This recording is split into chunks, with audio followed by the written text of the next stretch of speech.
فأما الإنسان إذا ما ابتلاه ربه فأكرمه ونعمه আল্লাহ রাব্বুল আলামিন বলেন ফাআম্মাল ইনসানু ইযা মাবতালাহু রাব্বুহু মানুষকে যখন তার রব পরীক্ষা করার জন্য ফাআকরামাহু ওয়া না'আমা তাকে সম্মান দেয় আর সম্মান দেয় সম্পদের মালিক বানায়া দেয়।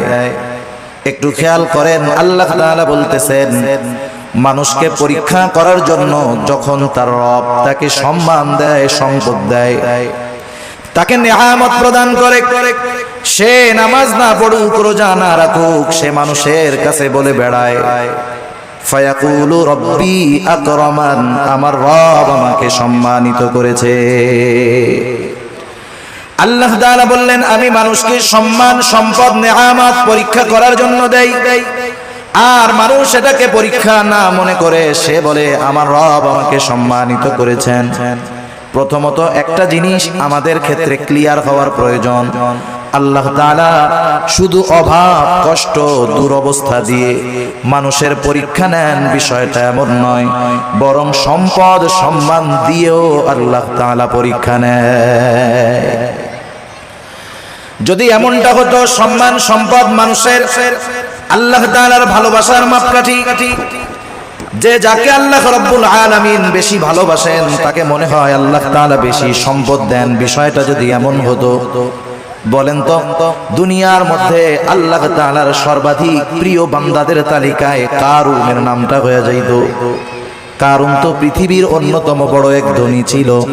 বলেন তো আপনারা সহজেই জবাব দিতে পারবেন কারুনকে আল্লাহ তাআলা ভালোবাসে নাকি? একটু জোরে বলেন না বাসে? কারুনকে আল্লাহ তাআলা ভালোবাসে না, বরং কারুন নামটা মানুষের কাছে এত ঘৃণিত এত অপছন্দের। দুনিয়ার কোন মানুষের যদি সন্তান হয় সে যত গরিব হোক তাকে যদি বলা হয় তোমাকে মাসে 1000 করে বেতন দেওয়া হবে টাকা দেওয়া হবে ছেলের নামটা তুমি কারুন রাখো, আপনারা কেউ রাখবেন? আপনি বলবেন আরে দিন মজুর দিয়া খাই তাতে কারুন আমার পোলার নাম মইরা গেলে ওরা রাখবো। এই কারুনকে কত সম্পদ আল্লাহ তাআলা দিয়েছেন, এই সম্পদ ছিল তার জন্য পরীক্ষা। সম্পদের মালিক কারুন যখন হযরত মূসা আলাইহিস সালাম কারুনকে বলল কারুন তুমি তোমার সম্পদের যাকাত দাও, কারুন যাকাত দিতে অস্বীকৃতি জ্ঞাপন করলো। শুধু তাই না সে মূসা আলাইহিস সালামকে অপমান অপদস্থ করার জন্য অপবাদ দেওয়ার জন্য একজন খারাপ মহিলাকে সে ভাড়া করলো, শিখায় দিল তুমি মানুষের সামনে বলবা মূসা আলাইহিস সালাম আমার সাথে জিনা করে